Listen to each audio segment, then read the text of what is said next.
Today on Cryptic Mass Guitar, we take a look at the Fender Voodoo Child Jimi Hendrix coil cable and the Fender Original Series coiled cable. And we take a look and see if there's any difference.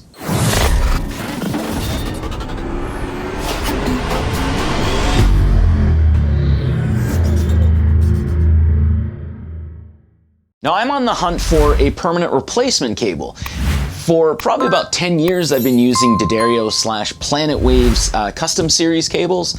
However, over the last 2 years, they just keep falling apart on me. So if reliability is a big issue, cable's out the window. So I'm going to be taking a look at a whole bunch of other cables to see which one is going to be my new replacement cable. So on the channel, you'll probably see that there's going to be some like individual reviews for some cables and maybe some comparison videos. Like if it makes sense like this, then I'll do it. And one of the things that I've been looking at is taking a look at coiled cables.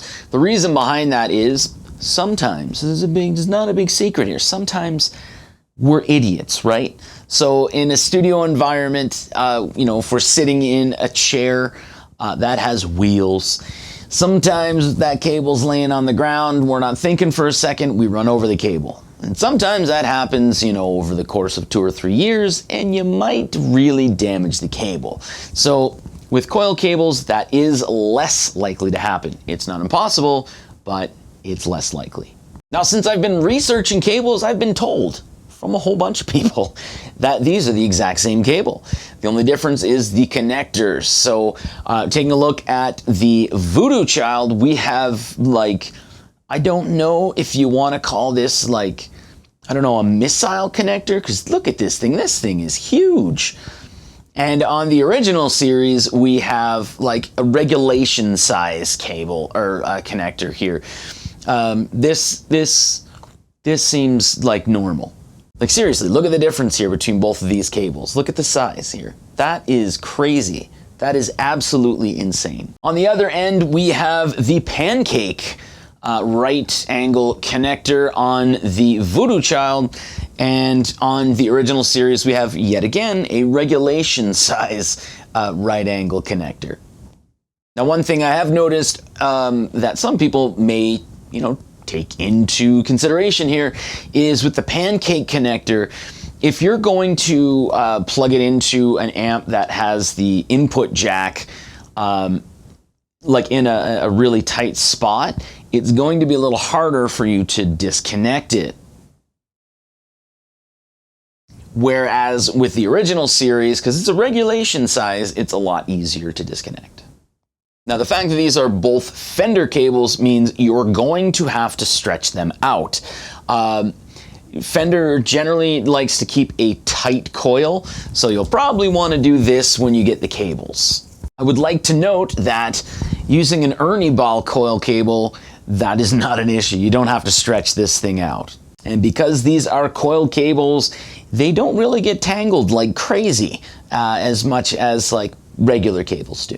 But coil cables, they do tend to be pretty cool. However, there's a large section of guitar players that generally call them tone suckers. If they have high capacitance rather than low capacitance, then what ends up happening is whenever you lengthen that cable, so if you're using, generally they say the sweet spot's between 10 and 18 feet, so just shy of 20 feet. Once you start hitting 20 feet, the length of the cable starts diminishing the top end of your signal. So they can be labeled as tone suckers. That's only if it's a high capacitance cable. If it's a tuned capacitance or low capacitance cable, then that means that the high end will still translate through and you should not lose signal. So I'm going to illustrate that here. I'm going to grab a couple of guitars, a couple of different amps, and we'll try and make sure that there's a lot of top end in the signal. So that way we can kind of gauge whether there is any top end loss in the signal. I'm also going to use a Megami gold instrument cable just as a reference, because that's one of the higher end cables, I guess you would say, and it has a low capacitance, so you're not going to worry about degradation of signal. So to start off, I'm going to grab a Strat. I'm going to put it on the bridge pickup, which is generally considered ice picky. I'm not going to mess with the tone control. That's going to be set to stun. And then I'm going to just switch over to the neck position, and we'll kind of hear how that goes.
Now, one of the guitars that I have that I always say I need to bring the tone down a lot is my Fender Jazz Tele.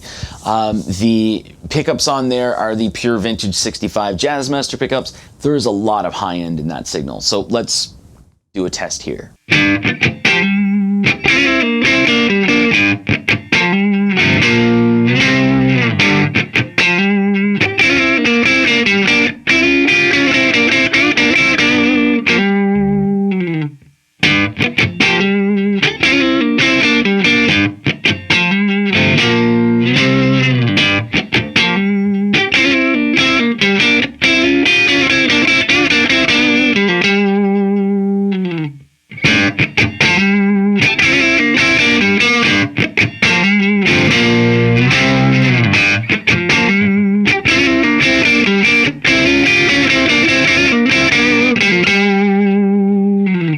Next up, we'll grab an SG Special that has P90 pickups. We'll start out on the bridge and then we'll switch over to the neck pickup. Again, we're going to be looking for things like listen specifically to the top end to hear if there is any signal loss.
Finally, we'll take a look at a Les Paul Standard Plus.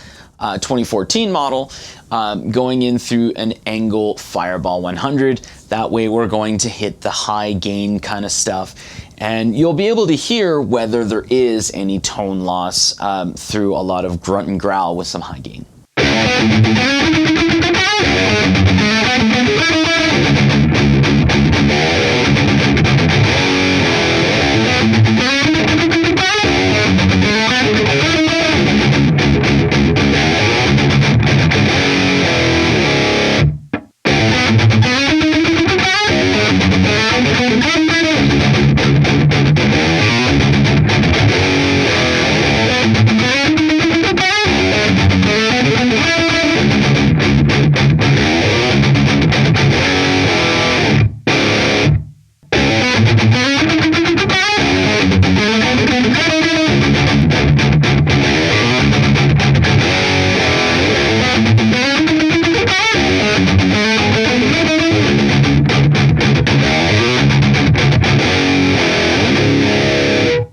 So that should give you a nice example whether there is or isn't top end loss. One thing to note, which I always find funny because people do tell me that they're the exact same cable, they just have different connectors.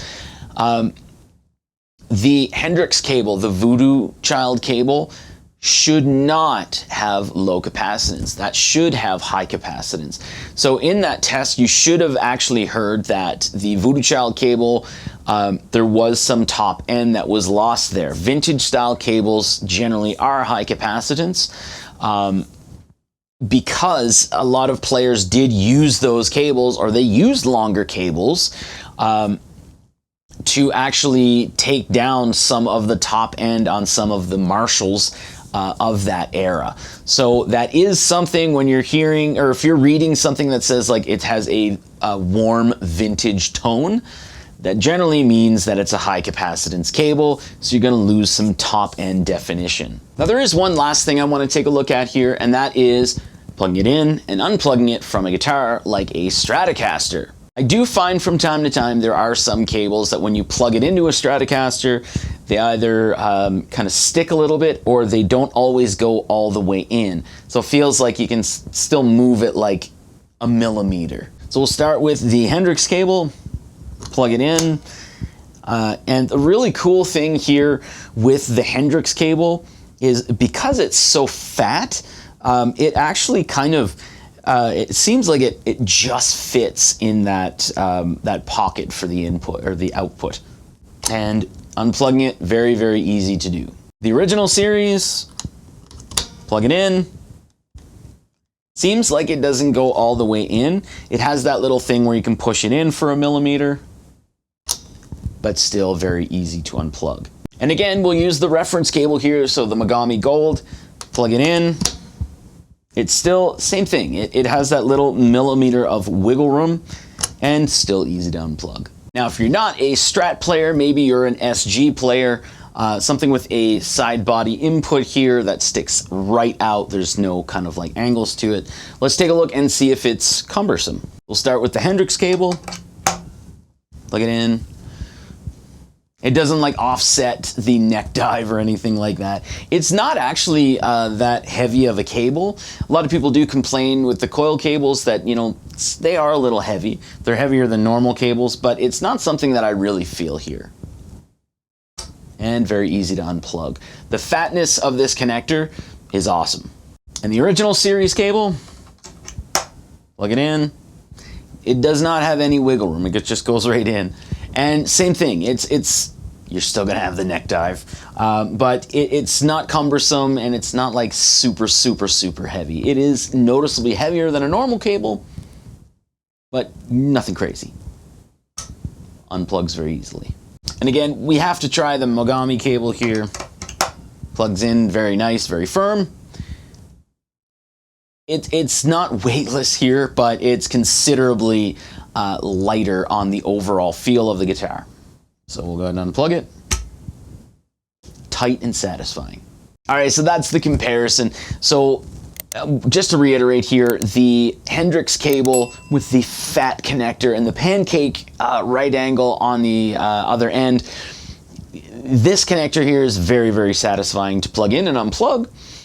I don't know what that says about me, I guess. But it's also a vintage style cable, so it has higher capacitance than most, so you are going to lose a little bit of that top end. Whereas the vintage series, there's very, very little loss in your top end in the signal. It has the regulation size connector and the regulation size right angle on the other end. And again, once you get either of these cables, Fender coils are very tight, so you'll probably just want to just go like this. It's not that big of a deal. You'll be able to stretch everything out and you'll be fine.